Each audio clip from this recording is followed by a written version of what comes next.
पागल पे कार्रवाई कोर्ट कैसे करेगा, तो यही सारी चीज बता रखी है आपके सीआरपीसी के चैप्टर 25 के अंदर, और 25 पागलों के बारे में बताता है। तो सीख लेते हैं सीआरपीसी सेक्शन 328 से लेकर 329 तक। देखिए क्या कहता है, प्रोसीजर इन केस ऑफ, भाई वहां पे क्या प्रोसीजर होगा जहां पे एक्यूज बिंग लुनेटिक, जहां पे एक्यूज क्या है, एक्यूज पागल है, तो वहां पे कार्रवाई कैसे होगी।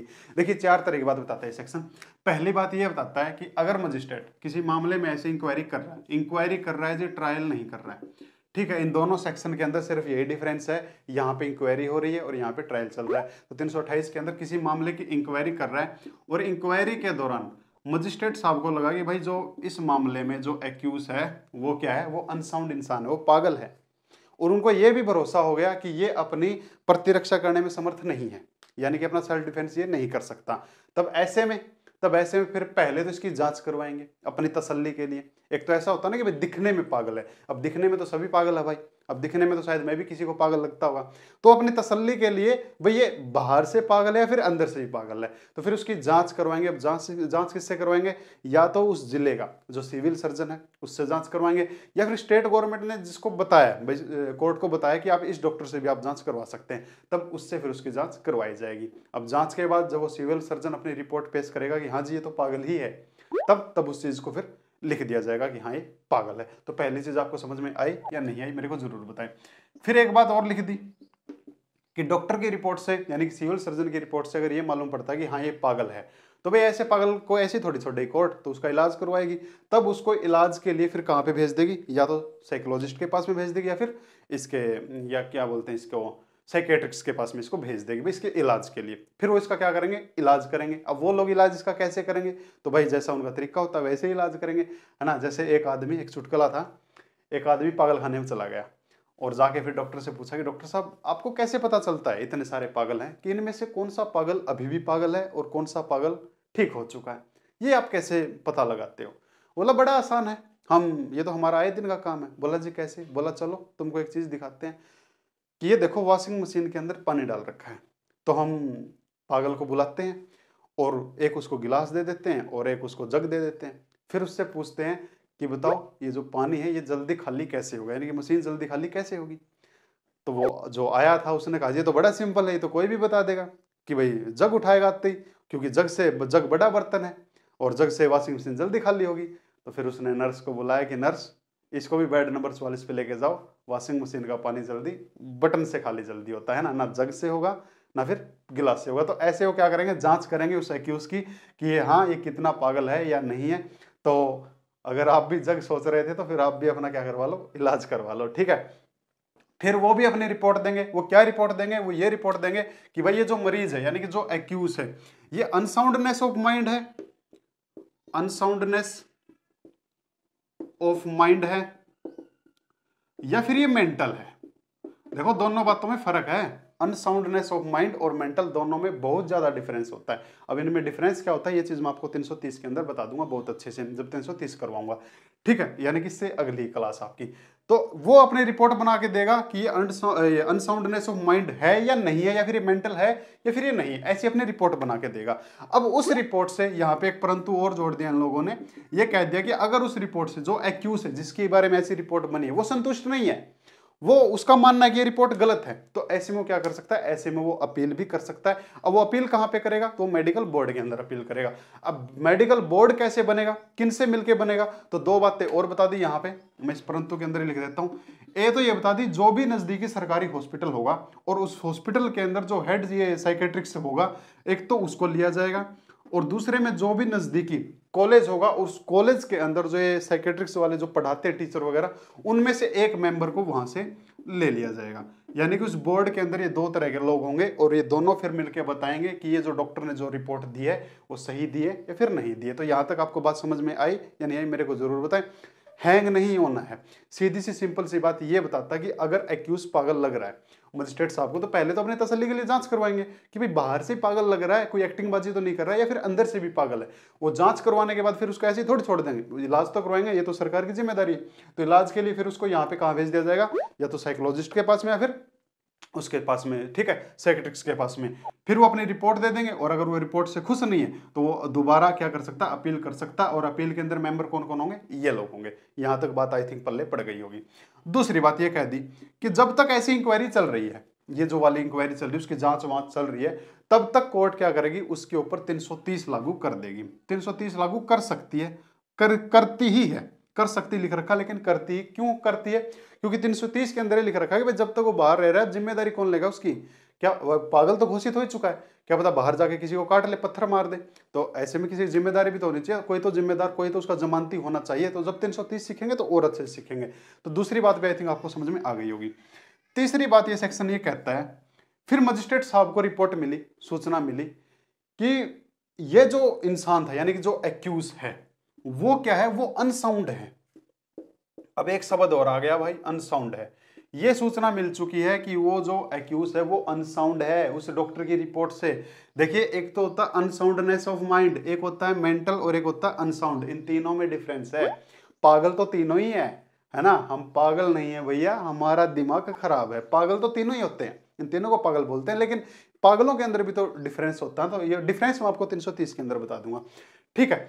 इस शब्द को ध्यान में रखना, इसको, इन दोनों को जब तक मैं ना कहूं ध्यान में मत रखना। अब इसने क्या कह दिया 3 के अंदर कि जो डॉक्टर की जो रिपोर्ट आई है उस रिपोर्ट के अंदर लिख दिया कि जो एक्यूज है वो अनसाउंड है, ठीक है। अब मजिस्ट्रेट साहब को रिपोर्ट मिल गई, फिर मजिस्ट्रेट साहब उससे पूछेंगे भाई अनसाउंड तो है, बात तो मान ली, अब मेरे को ये और बता क्या ये अपनी प्रतिरक्षा, अपना सेल्फ डिफेंस कर सकता है एक्यूज। फिर उन्होंने कहा नहीं जी, ये अपना सेल्फ डिफेंस नहीं कर सकता। तो ऐसे में फिर ये तो उनके ऊपर तसल्ली करेंगे ना कि भाई ये अनसाउंड है और ये अपनी प्रतिरक्षा नहीं कर सकते। तो ऐसे में मजिस्ट्रेट साहब पहले तो उस बात को लिख देंगे कि हाँ ये अनसाउंड घोषित हो चुका है और ये अपनी प्रतिरक्षा नहीं कर सकते। और ऐसे में फिर इस एक्यूज से कोई भी क्वेश्चन नहीं करेंगे। कौन? मजिस्ट्रेट साहब। इससे क्वेश्चन क्यों नहीं करेंगे?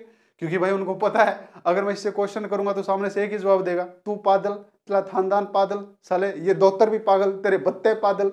तो ऐसे में फिर इससे कोई क्वेश्चन वो नहीं करेगा। लेकिन भाई जो प्रोसिक्यूशन है, जिन्होंने ऐसा मामला जो लेके आए हैं, उनको भी न्याय चाहिए। तब ऐसे में फिर इनको सुना जाएगा, इनके पास जो एविडेंस है उनको, इस ये तो अपना बुत बन के खड़ा है, वो ऐसे नहीं खड़े हो जाते। ये तो अपना अब ऐसे खड़ा है, चू चा चुप, इसको कोई नहीं टोकेगा, इसको कोई नहीं छेड़ेगा। टोकेगा तो ये सामने से एक ही बात कहेगा, तू पागल, तेरा खानदान पागल, साले ये दफ्तर भी पागल। तो ऐसे में ये जो है प्रोसिक्यूशन, इनके पास जो एविडेंस है या फिर कोई ऐसा विटनेस है उनको लिया जाएगा, और इस एक्यूज का जो प्लीडर है अगर वो भी कुछ कहना चाहता है तो उनको भी सुना जाएगा। अब इन दोनों को सुनने के बाद कोर्ट इस डिसीजन पे पहुंचा है कि भाई एक्यूज के खिलाफ में कोई मामला बनता ही नहीं, जो अनसाउंड है उसके खिलाफ में कोई मामला नहीं बनता। जब कोई मामला बनता ही नहीं तो फिर उस चीज को लिख देंगे कोई मामला ऐसा नहीं बन रहा है, और फिर क्या कर देंगे, इस एक्यूज को डिस्चार्ज कर दिया जाएगा, छोड़ दिया जाएगा। रिहा नहीं, छोड़ दिया जाएगा, डिस्चार्ज कर दिया जाएगा। इसमें डिस्चार्ज के अंदर और एक्विटल के अंदर भी डिफरेंस होता है, ठीक है।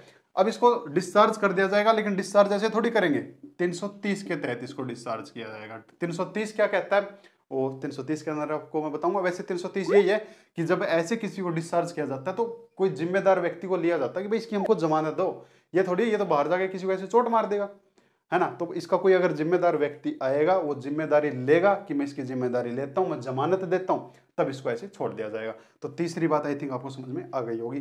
फिर इसके अंदर एक और परंतु लिख दिया कि वही कि वो अनसाउंड तो है और वो अपनी प्रतिरक्षा करने में समर्थ भी नहीं है, ये बात भी कंफर्म होगी। इस बात को लिख भी दिया, फिर इनको भी सुन लिया, इसको भी सुन लिया, और फिर निष्कर्ष ये निकला, ये डिसीजन आया कि मामला बनता है। यहां पे मामला नहीं बनता था, लेकिन परंतु अगर मामला बनता है तब कैसे कार्रवाई होगी, तब भाई ये तो फिर एक्यूज है और ये तो पागल है, ये तो अनसाउंड हो गया, अनसाउंड घोषित हो गया। तो जब तक फिर इसको क्या करेंगे, फिर वो इसको इलाज के लिए भेज दें किसी साइकोलॉजिस्ट के पास में या फिर किसी साइकेट्रिस्ट के पास में, ऐसे इलाज के लिए। जब तक उसका ऐसे इलाज चलेगा तब तक के लिए कार्रवाई को क्या कर दिया जाएगा, रोक दिया जाएगा, आगे पोस्टपोन कर दिया जाएगा। अब पोस्टपोन कितने टाइम के लिए किया जाएगा, तो वो बात अब डॉक्टर बता देंगे कि साहब हमको लग रहा है, देखो अब कोई ठीक होगा या नहीं होगा इसकी कभी डॉक्टर जिम्मेदारी नहीं लेते हैं। आप अपनी उंगली का ऑपरेशन करवाने चले जाओ, कह देगा मेरी कोई गारंटी नहीं है ना। तो अब ऐसे पागल की गारंटी लेगा कौन, लेकिन वो एक एज्यूमिंग टाइम बता देगा कि साहब ऐसा लगता है कि ऐसे केस तकरीबन 6 से 8 महीने में ठीक हो जाते हैं, 1 से 1.5 साल में ठीक हो जाते हैं। तो ऐसा उन्होंने जो टाइम बताया उस टाइम को देखते हुए मजिस्ट्रेट साहब उतने टाइम के लिए मामले को रोक देंगे कि उतने टाइम के बाद ही मामले को देखा जाएगा, और फिर वही 330 वाली कार्रवाई स्टार्ट हो जाएगी।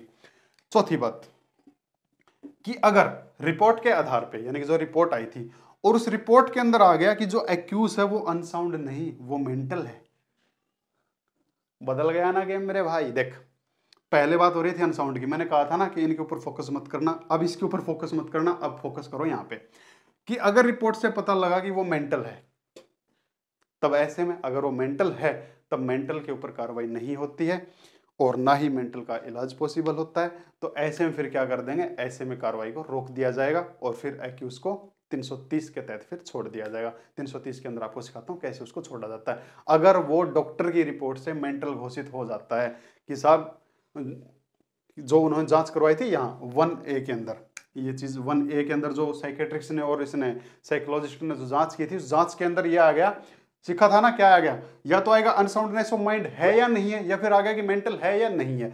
अब आ गया कि ये मेंटल है, तो चौथे पॉइंट के अंदर अगर रिपोर्ट में आ जाता है कि मेंटल है और ये भी कंफर्म हो गया कि वो अपनी प्रतिरक्षा नहीं कर सकता, तब ऐसे में उस चीज को मजिस्ट्रेट साहब लिख देंगे कि भाई ये तो मेंटल घोषित हो चुका है, इसलिए कार्रवाई को रोक दिया जाएगा। क्यों रोक दिया जाएगा, क्योंकि इनके बारे में आपको डिफरेंस पता होगा, तब ये बात आप समझ जाओगे, इसलिए 330 आप जरूर देख लेना।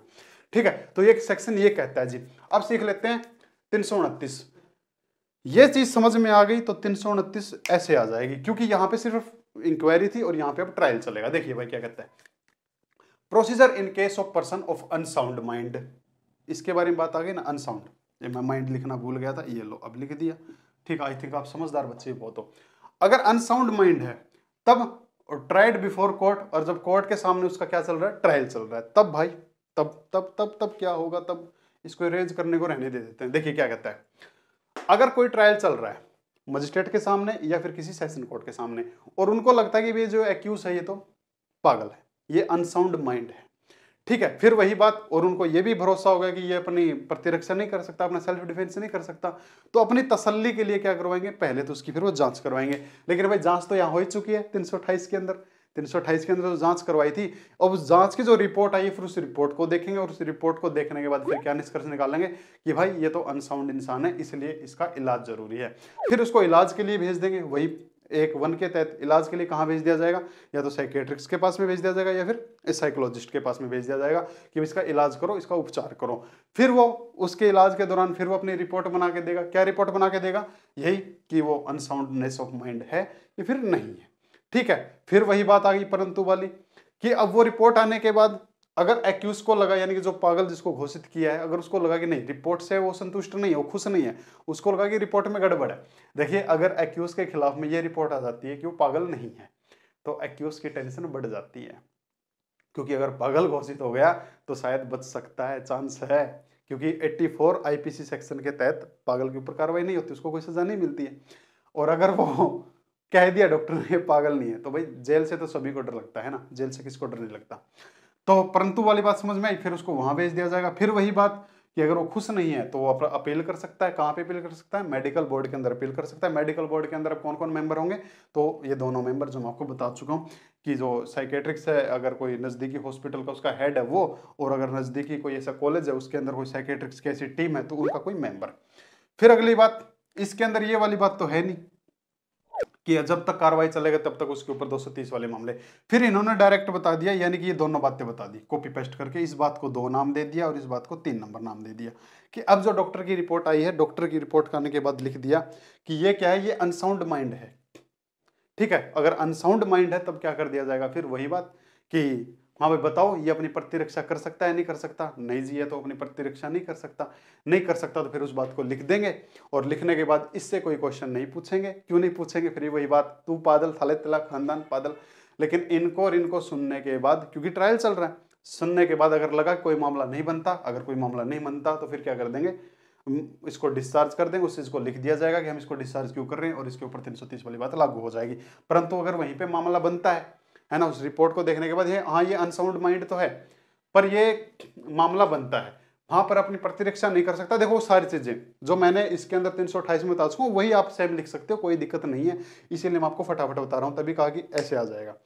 तो यहाँ पे क्या बात कह दी कि अगर लगता है कि मामला बनता है तो मामला बनता है, लेकिन भाई पागल के खिलाफ में अब कार्रवाई करे कैसे, क्योंकि वो अनसाउंड माइंड है, तो फिर तब तक के लिए उसको उपचार पे भेज दिया जाएगा, और जब तक उसका ऐसे उपचार चल रहा है तब तक के लिए मामला को क्या कर दिया जाएगा, कार्रवाई को रोक दिया जाएगा। और कितना टाइम एज्यूमिंग माना जाएगा, जितना डॉक्टर साहब बताते हैं जी, ऐसे केस में तकरीबन 2 साल भी लग जाते हैं, और ऐसे केस में तकरीबन 3 से 4 महीने में मरीज ठीक हो जाता है, तो उतना टाइम के लिए मामले को क्या कर दिया जाएगा, रोक दिया जाएगा। तीसरी बात फिर वही इस सेक्शन के अंदर कि अगर वहीं पे डॉक्टर की रिपोर्ट से पता लगता है कि अनसाउंड माइंड नहीं है, वो मेंटल है, मेंटल है, मेंटल है, मेंटल है, मेंटल है, ठीक है, अगर वो मेंटल घोषित हो जाता है तब तब तो फिर उस चीज को लिख देंगे कि भाई वो मेंटल घोषित हो चुका है एक्यूज, और वो अपनी प्रतिरक्षा नहीं कर सकता है। ऐसे में कार्रवाई को यहीं पे रोक दिया जा रहा है और फिर एक्यूज के ऊपर 330 वाली बातें लागू हो रही हैं। अब ये 330 है क्या, तो अब सीखते हैं नेक्स्ट क्लास के अंदर। तो ये चीज आपको समझ में आई या नहीं आई मेरे को जरूर बताएं। और अगर आप आईपीसी को बिल्कुल स्टार्टिंग से सीखना चाहते हैं, एविडेंस एक्ट या फिर कोई भी एक्ट जो आपके जुडिशरी एग्जाम से रिलेटेड है, तो एक बार डिस्क्रिप्शन चेक जरूर कर लें। और क्लास अच्छी लगी तो लाइक शेयर सब्सक्राइब जरूर कर दें। थैंक यू भाई।